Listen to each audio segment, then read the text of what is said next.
The history of Black Americans is rooted in slavery, and there are growing demands not just for apologies for the past, but also payments. I apologized for the Jesuits' history of slaveholding. But the path to reparations is an open and heated debate. It's white guilt, and what they're demanding is extortion money. So how do you apply equity? Maybe you should ask yourself and your peers that. This week, we investigate both sides of the reparations movement. It is the most powerful place on the planet. Please raise your right hand. Though in this aged institution, there's an aging body, too. Is Congress too old? We take account and take the pulse of the growing number of aging members in Congress.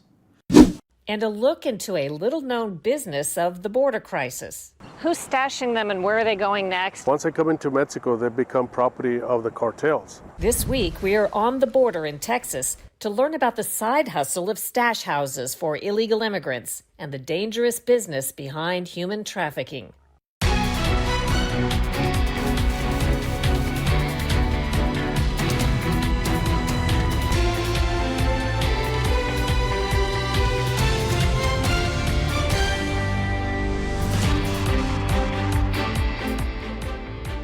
Welcome to Full Measure. I'm Sharyl Attkisson. Today we begin with an examination of the movement to provide reparations to Black Americans over their ancestors' slave status. Demands are growing. It's raising difficult questions about a dark side of America's past and whether, going on 2 centuries later, people who never met a slave should be paid by people who never owned any. And if so, how much is enough to atone for the unthinkable? When Melisande Short Colomb walks the campus at Georgetown University in Washington, D.C., she sees a troubling history and the fruits of her ancestors' slave labor. How did you learn that information? I got that information that I was part of the descendant families in July of 2016. I was contacted by Judy Rifle, who is the lead genealogist for the Georgetown Memory Project, which was started by Georgetown alum Richard Cellini for the sole purpose of identifying descendants of those families who were trafficked in 1838. Going on 2 centuries ago, 2 Catholic Society of Jesus, or Jesuit priests, sold 272 slaves at auction for what amounts to about $3.3 million in today's value. Slave labor and profits from slave sales helped the Jesuits finance churches, schools, and America's first Catholic college, which became Georgetown University. Now the Jesuits have launched the largest effort of its kind to make amends and provide equity to descendants like Short Colomb, whose great-great-great-great-grandparents were among the slaves. So how do you apply equity? It's just a huge job, what you're talking about. Right, maybe you should ask yourself and your peers that, because you are inheritors of this as well. So I don't have those answers. I am being an active participant in what makes America better, while there are active participants who are opposed to that. So I can't be okay if there are still people out there who want to see me oppressed and deprived of my rights to vote, to freedom, to liberty. And it is saying that these people can have nice things and those people can't. The Jesuits began reckoning with their past a few years ago when confronted with protests by Georgetown University students. Jesuit leader Timothy Kosicki. In 2017, around Emancipation Day in Washington, D.C., there was an event at Georgetown in which, amongst other things, I apologized for the Jesuits' history of slaveholding. Today, the Society of Jesus, who helped to establish Georgetown University and whose leaders enslaved and mercilessly sold your ancestors, stands before you to say that we have greatly sinned. We are profoundly sorry. And some might ask, what does an apology do? And I think first and foremost, it's a recognition that this happened, that we did this, and that it was wrong. But I think that that act of apologizing, of admission, and contrition can lay the ground for a fruitful partnership. The partnership included consultations with 3 slave descendant groups. What I will say to you, Sharyl, is we are excited about this opportunity. Joseph Stewart is working on the project with the Jesuits. It's time we put this dehumanizing legacy behind us and put justice, equality, love, self-respect, and human dignity in front of us, in our future. And that's our goal, to impact the future, not to relive the past. The collaboration has produced the Descendants Truth and Reconciliation Foundation. It will offer reparations ranging from education opportunities to elderly care. So far, Kiseki says the Jesuits have put $15 million into a trust and will raise $100 million more over the next few years. So reparations in the context of what we're talking about today means moving forward with healing and opportunities and education rather than paying cash to the descendants? That is correct. With descendant leaders, they were very clear. We want you to make a bold investment in something forward. There is no price. They said to me, there's no price we can put on what you did in the past, but we expect you, using your largesse, to invest in the future. In many American cities and states, there's growing talk of providing reparations with no single vision of the form it should take. Evanston, Illinois is using money from a sales tax on marijuana to give some Black residents who experienced housing discrimination $25,000 in housing assistance. In California, a task force made up of slaves' descendants is in a 2-year process to propose reparations. Other recent efforts include scholarships from Catholic nuns for Black students in Louisiana, a $27 million plan at Princeton University, $1.7 million from the Virginia Theological Seminary, $1.1 million from an Episcopal diocese in New York, and $13 million from another in Texas. But there's formidable opposition to the new efforts, and some of it comes from the very people who would benefit from reparations. I really think that it's white guilt, and what they're demanding is extortion money. Robert Woodson led civil rights demonstrations in the 60s. Today, he heads a group that helps poor, high-crime neighborhoods devise their own recoveries. And he's an outspoken critic of reparations. If you could briefly define reparations, what is that to you? Reparations is supposed to be some material compensation for slavery.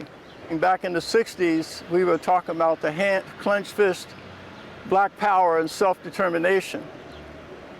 Today, we have devolved to Black Lives Matter with the hand out, asking for compensation. So I just think reparations is really a distraction. It deflects attention away from the real challenges facing the Black community and the country. Woodson raises questions about reparations for which he says there are no good answers. How does one settle on an amount? Who exactly gets it? How would the millions of biracial families factor in? The very fact that there were thousands of freed Blacks who owned slaves. There were Native Americans, these 5 civilized tribes. There were 5,000 slaves when they were on that Trail of Tears. They took with them thousands of African slaves. Now, do the offsprings or the families of those Indians who own slaves, do they pay? How about the descendants of the free Blacks that own slaves, do they pay?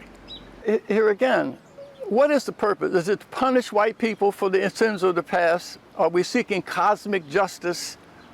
I think we have to be clear as to what is the purpose of it. There might be people who say, you could be right, this may not be helpful, but if it doesn't hurt, what's the harm? Well, the harm is it really presents the critical problem as somehow being external. The problems that Black America faces is external, and that white people have the power to change it if we can make them guilty enough. That's a complicated, confusing, self-destructive message to send to young people, that somehow all of the problems that they face, underemployment, out-of-wedlock births, drug addiction, babies being shot to death, that all of those problems are within the control of white America to change. That's the danger of the message. You might not have heard as much about them, but billions of dollars in reparations have been paid throughout American history. In 1848, a freed Black woman named Henrietta Wood was working as a housekeeper when a white man kidnapped her back into slavery. Freed again after the Civil War, she sued for damages and wages and won an award from an all-white jury. Since then, federal and local tax money has been given for Black scholarships, cash payments, and community development. In 1971, Alaska Native Americans received $1 billion and 44 million acres of land. And in 1988, American taxpayers gave $1.2 billion, $20,000 per person, to 60,000 living Japanese Americans who'd been held in detention camps during World War II. Whether there will ever be one big national settlement for slavery remains to be seen.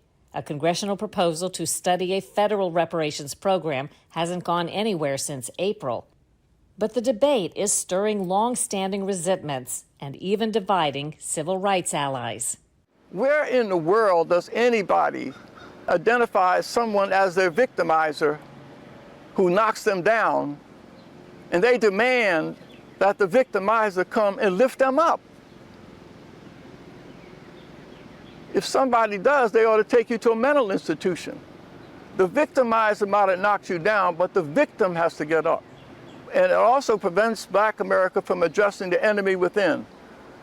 The Black-on-Black murder rate that is occurring, white people can do nothing about that. That is an internal enemy that must be addressed internal to the Black community.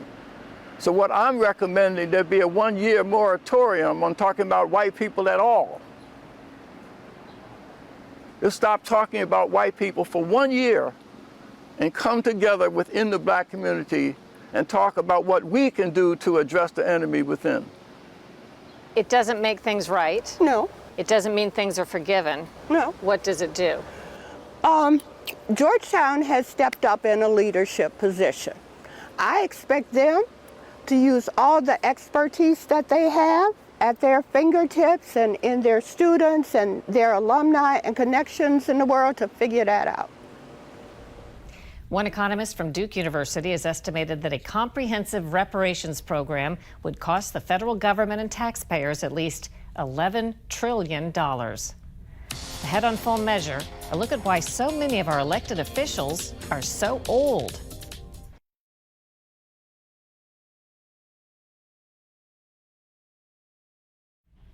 If you haven't noticed, the country is getting older. Not that there's anything wrong with it. The average age of the American worker has crept from 30 to 42 over the last few decades. Among federal employees, more than a quarter are now older than 55. But what about our leaders? Scott Thuman has been looking into the more mature side of Washington. You could argue it's the most powerful place on the planet. 535 decision makers in a 221-year-old building, picking policies that affect almost everyone.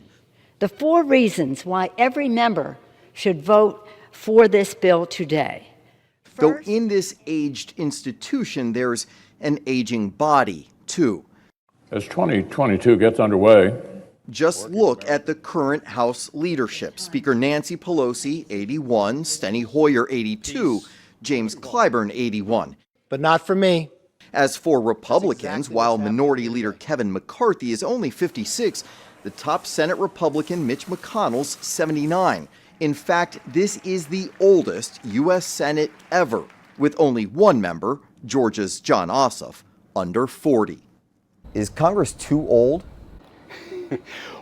I guess it depends who you ask. And, at what point will the 40 or 50-year-old Democrats just simply say to the entire Democratic leadership team, come on, guys, there's a time to be great and a time to let go. Gary Nordlinger, professor at George Washington University, points out the Founding Fathers may have mandated minimum age requirements, but not a maximum. And it shows. I don't know if it's because their age or where they're from, but do they really have their pulse on what people in this country are thinking? I mean, I don't know how often Nancy Pelosi has an opportunity to get outside of her sort of San Francisco liberal echo chamber. Well, and it's obviously it crosses the aisle as well. I mean, you've got Chuck Grassley. Oh my God, 88 years old running for re-election. I think in his re-election video, he was out doing a little jog, trying to be sprightly. Is this an eternal challenge now for some of the octogenarian lawmakers to try and let Americans know they still have it? Yes, but it's got to be genuine. When you start recycling your footage from 6 or 12 years ago for your campaign ads because you look younger, then you're in trouble, age-wise. When it comes to aging leadership in Washington, it's not just Capitol Hill. The justices at the Supreme Court, with lifetime appointments, average 65. And over at the White House, President Biden, age 79, says he's ready to go again. In his first press conference this year, the president confirmed the Democratic ticket for 2024. You put Vice President Harris in charge of voting rights. And can you guarantee, do you commit that she will be your running mate in 2024, provided that you run again? Yes and yes. If he wins and finishes both terms, he would be president at 85. Meanwhile, former President Trump, if he runs again, would be 78 on the campaign trail. Can I just say the one positive age, by the way, is you remember history. What you're saying is there's a lot to be said for experience. I'll bet the New England Patriots are regretting not giving Tom Brady that 2-year contract extension he wanted. Like with Brady, the winningest and oldest NFL quarterback at 44, Gary says experience can help avoid mistakes. But if the average American, age 38, doesn't like the surplus of senior citizens in charge in D.C., look no further than the ballot box. Congress has a lowly approval rating of just 28%, yet a more than 90% success rate at getting re-elected. Please raise your right hand. Meaning at these swearing-in ceremonies, what's old is new again. On Capitol Hill, Scott Thuman, Full Measure. Coming up on Full Measure, dangerous stash houses at the border.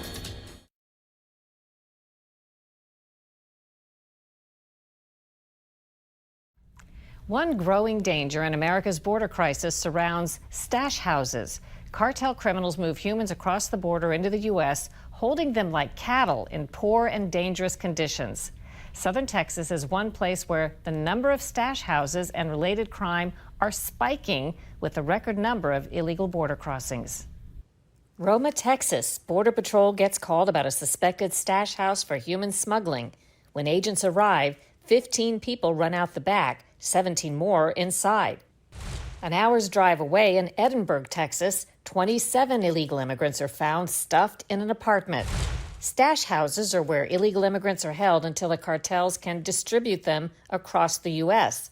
57 in one house, 62 in another. We may find 70, immigrants in one given place. Webb County, Texas Sheriff Martin Cuellar. Have you been finding more people packed into stash houses in the past 6 months or year? Oh yeah, over a year we've been getting a lot of stash houses, and once we knock, you may see one immigrant open the door, and then all of a sudden you see just bodies laying everywhere. Everywhere that there's a space, they're going to lay. They're going to be sitting down or taking a nap or whatever it may be. And some of those houses don't even have air conditioning. They don't have electricity. They're just made to stash illegals. Who's stashing them and where are they going next? Well, you know, you have to remember where they come from, and when they're coming from Mexico, but they're coming from other countries, right? But once they come into Mexico, they become property of the cartels. I mean, they're making millions and millions of dollars, you know, getting the immigrants across the riverbanks. At the same time, they're doing drugs, but they're doing a lot with the immigrants because it's a win-win situation. So the people who are in a stash house, are they waiting for a ride to be picked up and distributed somewhere else in the country? Oh yeah, they're waiting. They're waiting for the coyote, you know, that we call the coyote, the one that's going to handle their transportation. And once they do that, they get everything arranged, and it might be an 18-wheeler, maybe in pickup trucks, you know, stolen pickup trucks that sometimes we're not able to seize. But you know, they that's what they do, you know, and they do it best because it's a very affluent, you know, organization that they know what they're doing. 96% of the people that cross through here, the Laredo area, are single adults. That some of these folks, you know, end up in stash houses. Laredo, Texas Mayor Pete Sines. These stash homes are organized by through criminal activity, connections to the cartels. We have local gangs that basically are in charge here. These stash houses then translate into tractor-trailer loads going north, train loads going north, and there's criminal activity, there's money, there's drugs. So it's to the point that if it's not controlled in the very near future, it can also lead to something that can be extremely dangerous for us. And I, as a mayor, I'm very concerned. This is why I've been asking for resources. Border Patrol, please send resources. You know, we can root this out. But the cause of this is because the border is not secure. We need to secure the border. You secure the border adequately, you know, you'll eliminate these stash homes. You'll eliminate some of the asylum seekers. In a period of just a few hours, Border Patrol agents picked up more than 180 illegal immigrants in stash houses in Laredo. After a break, what's ahead next week on Full Measure?